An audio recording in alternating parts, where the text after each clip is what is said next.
എല്ലാവർക്കും നമസ്കാരം. എല്ലാവർക്കും സുഖമാണോ? എല്ലാവർക്കും ഭഗവാന്റെ അനുഗ്രഹം ഉണ്ടാവട്ടെ.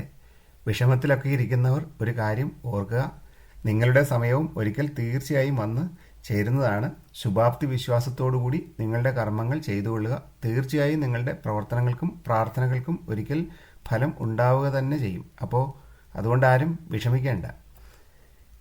നിരവധി ആളുകൾ അവരുടെ പ്രശ്നങ്ങൾ മെസ്സേജുകളായിട്ടും മറ്റും പ്രാർത്ഥനകളിൽ ഉൾപ്പെടുത്തുന്നതിനായിട്ട് അയക്കുന്നുണ്ട്. നിങ്ങളുടെ പ്രശ്നങ്ങളുടെ ആഴം ഞാൻ തീർച്ചയായിട്ടും ഉൾക്കൊള്ളുന്നുണ്ട്. അതോടൊപ്പം നിങ്ങളുടെ പ്രശ്നങ്ങൾ എൻ്റെ പ്രശ്നങ്ങളായി ഉൾക്കൊണ്ടുകൊണ്ട് എപ്പോഴും എൻ്റെ പ്രാർത്ഥനകളിലുണ്ട്. അതോടൊപ്പം തന്നെ പ്രശ്നങ്ങൾ പരിഹരിക്കപ്പെട്ടതായി അറിയിച്ചുകൊണ്ടുള്ള സന്ദേശങ്ങളും എനിക്ക് ലഭിക്കുന്നുണ്ട്. അത് തീർച്ചയായും വളരെ സന്തോഷമുണ്ടാക്കുന്ന ഒരു കാര്യമാണ്.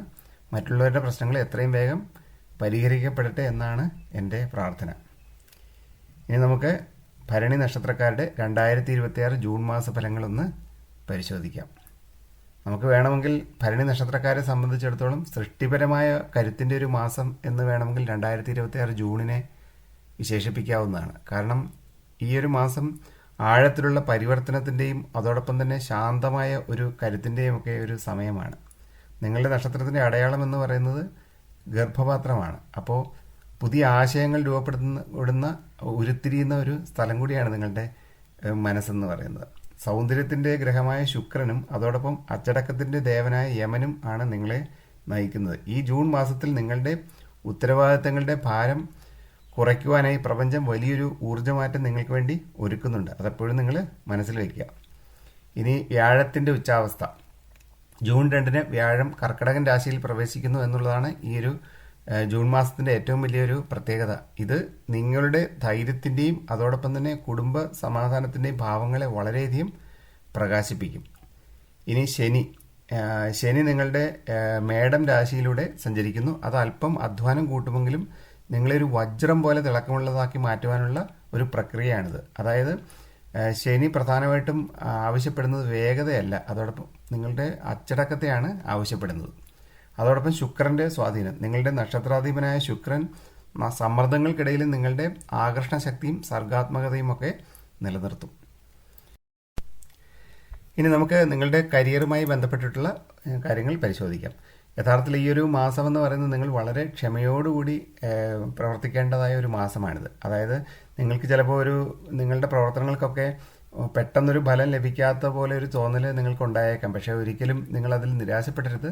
നിങ്ങൾ തീർച്ചയായും അച്ചടക്കത്തോടുകൂടി പെരുമാറിയാൽ നിങ്ങളുടെ ജോലി സ്ഥലത്ത് കരിയർ സംബന്ധമായ കാര്യങ്ങളിൽ നിങ്ങൾ പെരുമാറുകയാണെന്നുണ്ടെങ്കിൽ തീർച്ചയായിട്ടും നിങ്ങൾക്ക് വലിയ വിജയങ്ങൾ കൈവരിക്കാൻ സാധിക്കുമെന്നുള്ള കാര്യത്തിൽ യാതൊരു സംശയവും വേണ്ട. കാരണം ഈ മണ്ണിലൊക്കെ വിത്തുകൾ നമ്മൾ പാകുമ്പോൾ എന്താ സംഭവിക്കുക, അത് പെട്ടെന്നല്ല മുളയ്ക്കുന്നത്. അതിന് കുറച്ച് സമയമെടുക്കും. കാരണം അത് വേരുകൾ പുറത്തേക്ക് വന്ന് അത് പുറത്തേക്ക് വരാൻ വേണ്ടി ശ്രമിക്കുകയാണ്.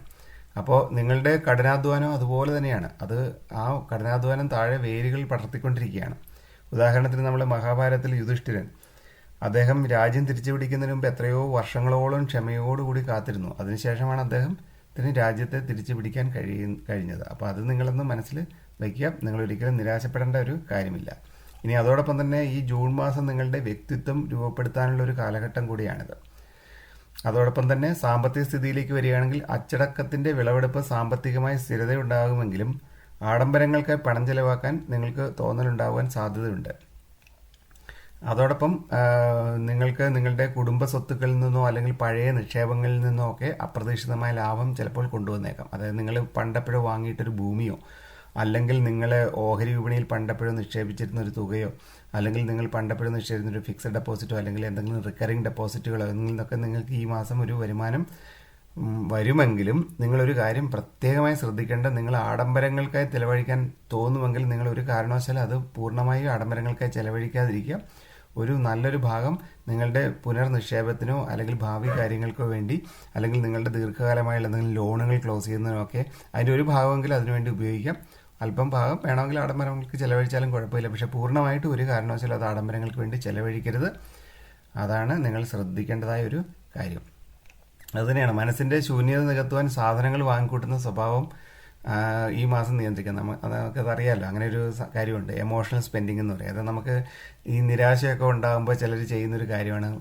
നമുക്ക് വേണ്ടാത്ത കാര്യങ്ങളൊക്കെ ഇങ്ങനെ ഷോപ്പ് ചെയ്തിട്ട് അതിന് ആ നിരാശ മാറ്റാൻ വേണ്ടി ശ്രമിക്കും. നിങ്ങൾ അതിൽ ഒരിക്കലും അടിപ്പെടാതിരിക്കുക. അത് നിങ്ങൾക്ക് പ്രശ്നങ്ങളുണ്ടാകും.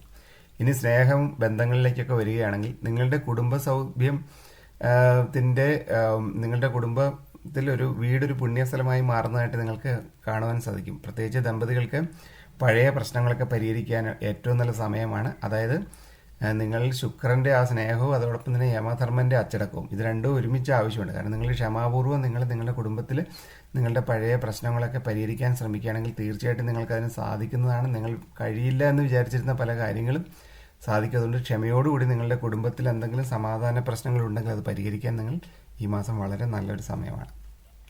ഇനി അതോടൊപ്പം തന്നെ സിംഗിളായിട്ടുള്ള ആളുകൾക്ക് ഒരു പുറമേയുള്ളൊരു ആകർഷണം എന്നുള്ളതിൽ ഉപരി സ്ഥിരതയും മൂല്യങ്ങളും നൽകുന്ന ഒരു പങ്കാളിയിലേക്ക് നിങ്ങൾ ഒരുപക്ഷെ ആകർഷിക്കപ്പെട്ടേക്കാനുള്ള ഒരു സാധ്യതയുണ്ട്. അപ്പോൾ അത് നിങ്ങൾ മനസ്സിൽ വെച്ചോളൂ. ഇനി ആരോഗ്യ കാര്യങ്ങൾ ശ്രദ്ധിക്കാൻ ദഹനം, മാനസിക സമ്മർദ്ദം എന്നിവയിൽ ശ്രദ്ധ വേണം. ഞാൻ നേരത്തെ പറഞ്ഞു നിങ്ങൾക്ക് ചെറിയ മാനസിക സമ്മർദ്ദം ഉണ്ടാകാനുള്ള ഒരു സാധ്യതയുണ്ട്. അപ്പോൾ അതോടൊപ്പം തന്നെ അമിതമായ ഉത്തരവാദിത്തങ്ങളൊക്കെ നിങ്ങൾക്ക് ഉണ്ടാകുന്നുണ്ട്. ഒരുപക്ഷെ നിങ്ങൾക്ക് നടുവേദന, തോൾവേദന, അതോടൊപ്പം അങ്ങനെയുള്ള ചില പ്രശ്നങ്ങളൊക്കെ നിങ്ങൾക്ക് ഉണ്ടായേക്കാം. അതുകൊണ്ട് നിങ്ങൾ ചൂടുവെള്ളത്തിലുള്ള കുളിയോ അല്ലെങ്കിൽ നിങ്ങൾക്ക് മസാജിങ് അതുപോലത്തെ കാര്യങ്ങളൊക്കെ ചെയ്യുന്നത് തീർച്ചയായിട്ടും നിങ്ങളുടെ മാനസിക സമ്മർദ്ദം കുറയ്ക്കുവാൻ വേണ്ടി നിങ്ങളെ സഹായിക്കും. അതോടൊപ്പം തന്നെ നിങ്ങൾ തീർച്ചയായിട്ടും ധ്യാനം പോലെയുള്ള കാര്യങ്ങളൊക്കെ എന്തെങ്കിലും ആരംഭിക്കാൻ ആഗ്രഹിച്ചിട്ടുണ്ടെങ്കിൽ അത് ചെയ്തുകൊള്ളുക. അതോടൊപ്പം തന്നെ എന്തെങ്കിലും യോഗയോ അതുപോലെ എന്തെങ്കിലും കാര്യങ്ങളോ ഒക്കെ മനസ്സിന് ശാന്തത നൽകുന്ന പ്രവർത്തനങ്ങളിൽ നിങ്ങൾക്ക് ഏർപ്പെടാവുന്നതാണ്. ഇനി കുടുംബത്തോടൊപ്പം ഒരു ചെറിയ വിനോദയാത്ര വേണമെങ്കിൽ അതും ആവാം. അതൊക്കെ നിങ്ങളുടെ മാനസിക സമ്മർദ്ദം ഒരല്പം കുറയ്ക്കുന്നതിന് വേണ്ടി നിങ്ങളെ സഹായിക്കും. ഇനി അതോടൊപ്പം തന്നെ ചെയ്യാവുന്ന കാര്യങ്ങളിലേക്ക് വരികയാണെങ്കിൽ സർഗാത്മകമായ പദ്ധതികൾക്ക് വേണ്ടി ഏറ്റവും നല്ല സമയമാണ്. നിങ്ങൾ പുതിയ പദ്ധതികൾ ആരംഭിക്കുന്നതിനോ പുതിയ പ്ലാൻ ഇടുന്നതിനോ അല്ലെങ്കിൽ എന്തെങ്കിലും പുസ്തകം എഴുതുകയോ അല്ലെങ്കിൽ ബിസിനസ് പ്ലാൻ തയ്യാറാക്കാനോ ഒക്കെ, വീട് നന്നാക്കുക, വീട് അലങ്കരിക്കുക, അല്ലെങ്കിൽ വീടിൻ്റെ പണിയാനുള്ള വീടിൻ്റെ പ്ലാനിങ് കാര്യങ്ങളെക്കുറിച്ചൊക്കെ ചിന്തിക്കുക, അതിനൊക്കെ നല്ല സമയമാണ് ഈ വരുന്ന ഒരു ജൂൺ മാസം. ഇനി ജീവകാരുണ്യ പ്രവർത്തനങ്ങൾ, നിങ്ങളിൽ എന്തെങ്കിലുമൊക്കെ മറ്റുള്ള ആളുകളെ സഹായിക്കാൻ എന്തെങ്കിലും ചെയ്യാൻ, ചാരിറ്റബിൾ പ്രവർത്തനങ്ങൾ ചെയ്യാൻ കഴിയുമെങ്കിൽ അത് ചെയ്യുക. അത് നിങ്ങളെ തീർച്ചയായിട്ടും നിങ്ങളുടെ ആത്മസംതൃപ്തി വർദ്ധിപ്പിക്കാനും അതോടൊപ്പം നിങ്ങൾക്ക് മാനസികമായ ഒരു സ്ഥിരത നൽകുവാനും ഒക്കെ അത് നിങ്ങളെ അത് സഹായിക്കും. ഇനി ചെയ്യാൻ പാടില്ലാത്ത കാര്യങ്ങളിലേക്ക് വരുമ്പോൾ ഒരു കാര്യവും നിങ്ങൾ അമിതമാകാതിരിക്കുക എന്നുള്ളതാണ് നിങ്ങളുടെ കാര്യം. അത് സ്പെൻഡിങ്ങിലായാലും എന്ത് കാര്യത്തിലായാലും ഭക്ഷണത്തെ കാര്യങ്ങളിലൊക്കെ ആണെങ്കിൽ നിങ്ങളത് സൂക്ഷിക്കുക. അത് നിങ്ങൾക്ക് പ്രശ്നങ്ങളുണ്ടാക്കും. അതോടൊപ്പം നിങ്ങളുടെ ഒരു പ്രത്യേകമായൊരു സ്വഭാവമുണ്ട്. ഈ ഭരണി നക്ഷത്രക്കാർക്ക് നമുക്ക് കാണാവുന്ന ഒരു സ്വഭാവമാണ്, ഒന്നുകിൽ എല്ലാം ചെയ്യുക, അത് വളരെ പെട്ടെന്ന് അങ്ങോട്ട് ചെയ്യുക, അല്ലെങ്കിൽ ഒന്നും ചെയ്യാതിരിക്കുക. അതൊരു ഭരണി നക്ഷത്രക്കാരുടെ ഒരു ശൈലിയാണത്.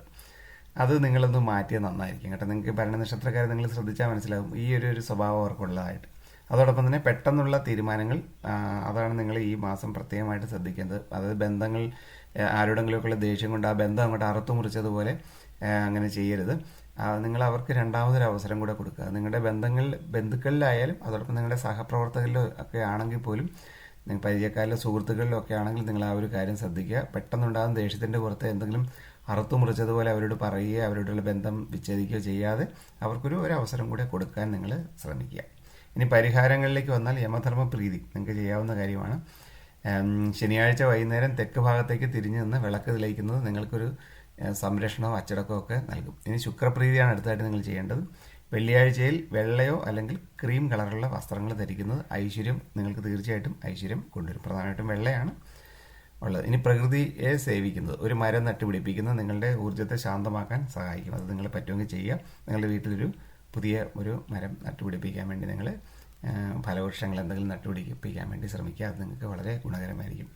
പ്രധാന ശുഭദിനങ്ങളിലേക്ക് വരികയാണെങ്കിൽ ജൂൺ 4, 5, 13, 22, 23, 30 ഈ തീയതികൾ നിങ്ങൾക്ക് വളരെ ശുഭകരമാണ്. ഇനി ശ്രദ്ധിക്കേണ്ട ചില ദിവസങ്ങളിലേക്ക് വന്നാൽ ജൂൺ 9, 18 നിങ്ങൾ വളരെയധികം ശ്രദ്ധിച്ച് നീങ്ങേണ്ട ദിവസങ്ങളാണ്.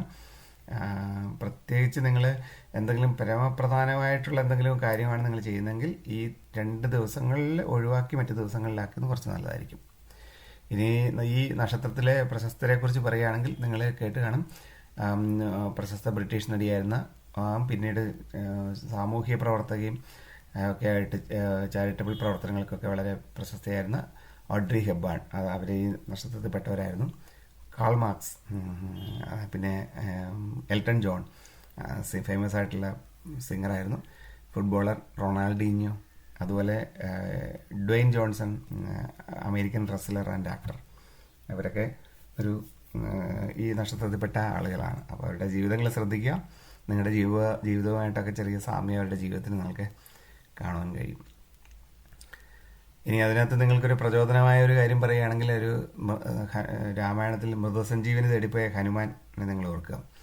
അദ്ദേഹം ഒരു ഇലയാണ് കൊണ്ടുവരാൻ പറഞ്ഞത്. പക്ഷേ അദ്ദേഹത്തിന് ഒരു കൺഫ്യൂഷൻ ഉണ്ടായപ്പോൾ അദ്ദേഹം ഏത് ഇലയാണെന്ന് അദ്ദേഹത്തിന് പെട്ടെന്ന് കണ്ടുപിടിക്കാൻ കഴിയാത്തതുകൊണ്ട് അദ്ദേഹം മല തന്നെ എടുത്തുകൊണ്ട് വന്നു. പക്ഷേ യഥാർത്ഥത്തിൽ അദ്ദേഹം ആ മല തന്നെ ചുമന്നുകൊണ്ട് വന്നെങ്കിലും നിങ്ങളുടെ പ്രവർത്തനങ്ങളും അങ്ങനെയാണ്. നിങ്ങൾ ചില കാര്യങ്ങളിൽ ഒരു ചെറിയൊരു കാര്യത്തിന് വേണ്ടി നിങ്ങളൊരു മല ചുമക്കേണ്ട ഒരു അവസ്ഥയിലേക്ക് വന്നേക്കാം ഒരു പക്ഷേ. എന്നാലും ആ മല നിങ്ങളെ ഒരിക്കലും തളർത്തുകയില്ല, നിങ്ങളെ ഒരു വീരനാക്കി മാറ്റുകയാണ് ചെയ്യുന്നത്. ഹനുമാൻ ഇപ്പോഴും അറിയപ്പെടുന്നത് ആ മരുത്വാമല കൊണ്ടുപോയ ചിത്രമാണല്ലോ നമ്മുടെ മനസ്സിലേക്ക് വരുന്നത്, അദ്ദേഹത്തിനെ ഒരു വീരനായിട്ട് നമ്മൾ തോന്നുന്നത്. അപ്പോൾ അതുപോലെ തന്നെ ആണ് നിങ്ങളുടെ ഒരു ജീവിതത്തിൽ ചിലപ്പോൾ നിങ്ങൾക്ക് കൂടുതൽ ചെറിയ കാര്യത്തിന് വേണ്ടി നിങ്ങൾക്ക് കൂടുതൽ അധ്വാനിക്കേണ്ടി വന്നേക്കാം. പക്ഷെ ഒരിക്കലും ഇത് നിരാശപ്പെടേണ്ട, അത് നിങ്ങൾക്ക് ഫെയിം നൽകുക തന്നെ ചെയ്യും. അപ്പോൾ നിങ്ങൾക്ക് ഈ മാസം ഐശ്വര്യപൂർണ്ണമാവട്ടെ എന്ന് ആശംസിക്കുന്നു. ഇനി ഈ വീഡിയോ അവസാനിപ്പിക്കുന്നതിന് മുന്നായിട്ടൊരു കാര്യം പറഞ്ഞോട്ടെ. നിരവധി പ്രേക്ഷകർ അവരുടെ പ്രശ്നങ്ങളെ സംബന്ധിച്ചുള്ള വിശകലനങ്ങൾക്കും മറ്റുമായിട്ട് കമൻറ്റ് ബോക്സിൽ രേഖപ്പെടുത്തുന്നുണ്ട്. ഞാൻ തീർച്ചയായും കഴിവതും വേഗം അതിനെല്ലാം വിശദമായിട്ട് തന്നെ മറുപടി കൊടുക്കാൻ ശ്രമിക്കുന്നുണ്ട്. എന്നാൽ ചില പ്രേക്ഷകർ അതിനുള്ളൊരു ഇമെയിൽ സംവിധാനം കൂടി ഒരുക്കണമെന്ന് ആവശ്യപ്പെടുന്നുണ്ട്. അതെനിക്ക് തോന്നുന്നു അവരുടെ പ്രശ്നങ്ങൾ കമൻറ്റ് ബോക്സിൽ കൊടുക്കുമ്പോൾ മറ്റുള്ളവർ കാണുന്നതുകൊണ്ടായിരിക്കും എന്ന് വിചാരിക്കുന്നു. അപ്പോൾ അങ്ങനെ ഉണ്ടെന്നുണ്ടെങ്കിൽ നിങ്ങളുടെയോ അല്ലെങ്കിൽ കുടുംബാംഗങ്ങളുടെയൊക്കെ എന്തെങ്കിലും പ്രത്യേകമായ കാര്യങ്ങൾ അറിയണമെങ്കിൽ ഈ മുകളിൽ കാണുന്ന ഇമെയിൽ ഐ ഡിയിലേക്ക് മെയിൽ അയച്ചാലും മതി. അപ്പോൾ നിങ്ങളുടെ നക്ഷത്രം വയ്ക്കുക, പേര്, ജന്മദിനം, ജനിച്ച സമയം, അതുപോലെ ജന്മസ്ഥലം. ഇനി എന്താണ് പരിശോധിക്കേണ്ട വിഷയം അത് നിങ്ങൾ മെയിലായിട്ട് അയക്കുക. ഞാൻ മെയിലായിട്ട് തന്നെ നിങ്ങൾക്ക് മറുപടി നൽകാം. അതല്ലെങ്കിൽ കമൻറ്റ് ബോക്സിൽ ഇട്ടാലും മതി, ഞാൻ തീർച്ചയായിട്ടും മറുപടി നൽകാം. ഇതെല്ലാവർക്കും ഉപകാരപ്രദമാകുമെന്നാണ് എൻ്റെ വിശ്വാസം. അപ്പോൾ എല്ലാവർക്കും ഭഗവാന്റെ അനുഗ്രഹം ഉണ്ടാവട്ടെ. എല്ലാവരുടെയും പ്രശ്നങ്ങൾ എത്രയും വേഗം പരിഹരിക്കപ്പെട്ട് സന്തോഷകരമായൊരു ജീവിതം എല്ലാവർക്കും ഉണ്ടാവട്ടെ എന്ന് ഒരിക്കൽ കൂടി ഞാൻ ആശംസിക്കുന്നു.